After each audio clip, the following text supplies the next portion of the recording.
On the rug-covered bench where Pierre had seen him in the morning sat Kutuzov, his grey head hanging, his heavy body relaxed. He gave no orders but only assented to or dissented from what others suggested. "Yes, yes, do that," he replied to various proposals. "Yes, yes. "Go, dear boy, and have a look," he would say to one or another of those about him. Or, "No, don't, we'd better wait." He listened to the reports that were brought him and gave directions when his subordinates demanded that of him. But when listening to the reports it seemed as if he were not interested in the import of the words spoken, but rather in something else, in the expression of face and tone of voice of those who were reporting. By long years of military experience he knew, and with the wisdom of age understood, that it is impossible for one man to direct hundreds of thousands of others struggling with death. And he knew that the result of a battle is decided not by the orders of a commander-in-chief, nor the place where the troops are stationed, nor by the number of cannon or of slaughtered men, but by that intangible force called the spirit of the army, and he watched this force and guided it in as far as that was in his power. Kutuzov's general expression was one of concentrated quiet attention, and his face wore a strained look, as if he found it difficult to master the fatigue of his old and feeble body. At 11 o'clock they brought him news that the flèches captured by the French had been retaken, but that Prince Bagration was wounded. Kutuzov groaned and swayed his head. "Ride over to Prince Peter Ivanovich and find out about it exactly," he said to one of his adjutants, and then turned to the Duke of Württemberg, who was standing behind him. "Will your Highness please take command of the First Army?" Soon after the Duke's departure, before he could possibly have reached Semenovsk, his adjutant came back from him and told Kutuzov that the Duke asked for more troops. Kutuzov made a grimace and sent an order to Doktorov to take over the command of the First Army, and a request to the Duke, whom he said he could not spare at such an important moment, to return to him. When they brought him news that Murat had been taken prisoner, and the staff officers congratulated him, Kutuzov smiled. "Wait a little, gentlemen," said he. "The battle is won, and there is nothing extraordinary in the capture of Murat. Still, it is better to wait before we rejoice." But he sent an adjutant to take the news round the army. When Sherbanin came galloping from the left flank with news that the French had captured the flèches and the village of Semenovsk, Kutuzov, guessing by the sounds of the battle and by Sherbanin's looks that the news was bad, rose as if to stretch his legs and, taking Sherbanin's arm, led him aside. "Go, my dear fellow," he said to Ermolov, "and see whether something can't be done." Kutuzov was in Gorky, near the center of the Russian position. The attack directed by Napoleon against our left flank had been several times repulsed. In the center the French had not got beyond Borodino, and on their left flank Uvarov's cavalry had put the French to flight. Towards 3 o'clock the French attacks ceased. On the faces of all who came from the field of battle, and of those who stood around him, Kutuzov noticed an expression of extreme tension. He was satisfied with the day's success, a success exceeding his expectations, but the old man's strength was failing him. Several times his head dropped low as if it were falling, and he dozed off. Dinner was brought him. Adjutant General Wolzogen, the man who when riding past Prince Andrew had said, "The war should be extended widely," and whom Bagration so detested, rode up while Kutuzov was at dinner.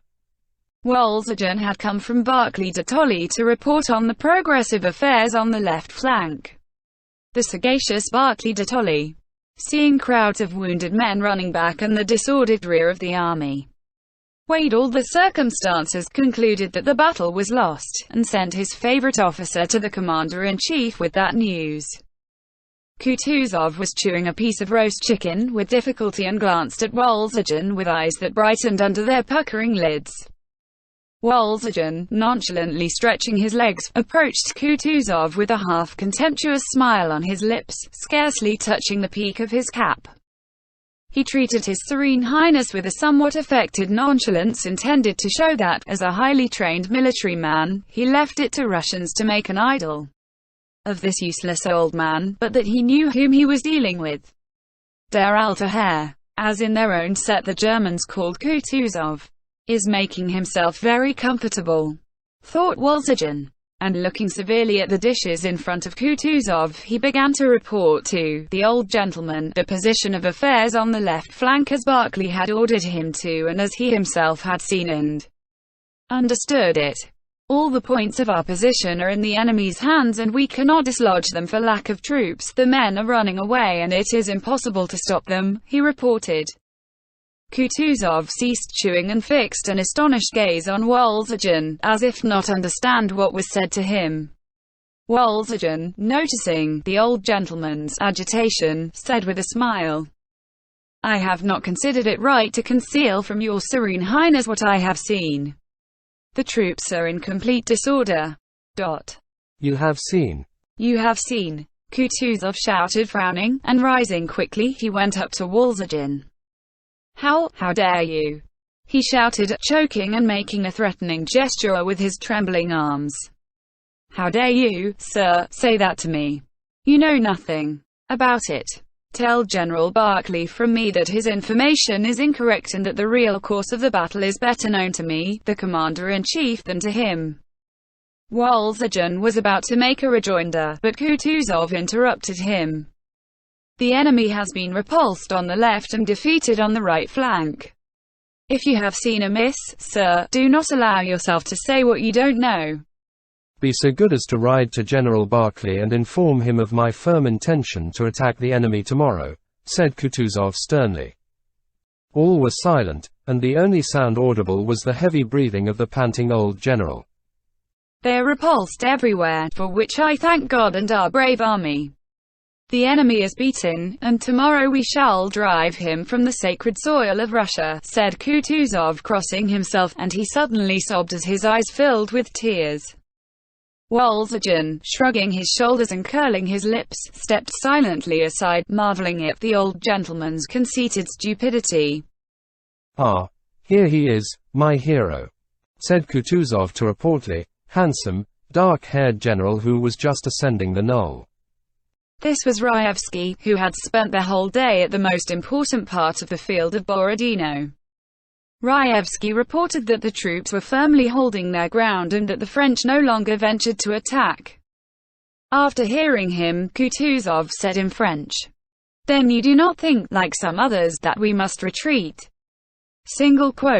"On the contrary, your highness, in indecisive actions it is always the most stubborn who remain victors," replied Raevsky, "and in my opinion."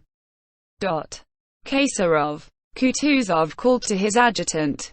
"Sit down and write out the order of the day for tomorrow. And you," he continued, addressing another, "ride along the line and that tomorrow we attack." While Kutuzov was talking to Raevsky and dictating the order of the day, Wolzogen returned from Barclay and said that General Barclay wished to have written confirmation of the order the field marshal had given. Kutuzov, without looking at Wolzogen, gave directions for the order to be written out, which the former commander-in-chief, to avoid personal responsibility, very judiciously wished to receive. And by means of that mysterious indefinable bond which maintains throughout an army one and the same temper, known as the spirit of the army, and which constitutes the sinew of war, Kutuzov's words, his order for a battle next day, immediately became known from one end of the army to the other. It was far from being the same words or the same order that reached the farthest links of that chain. The tales passing from mouth to mouth at different ends of the army did not even resemble what Kutuzov had said. But the sense of his words spread everywhere, because what he said was not the outcome of cunning calculations but of a feeling that lay in the commander-in-chief's soul as in that of every Russian. And on learning that tomorrow they were to attack the enemy, and hearing from the highest quarters a confirmation of what they wanted to believe, the exhausted, wavering men felt comforted and inspirited.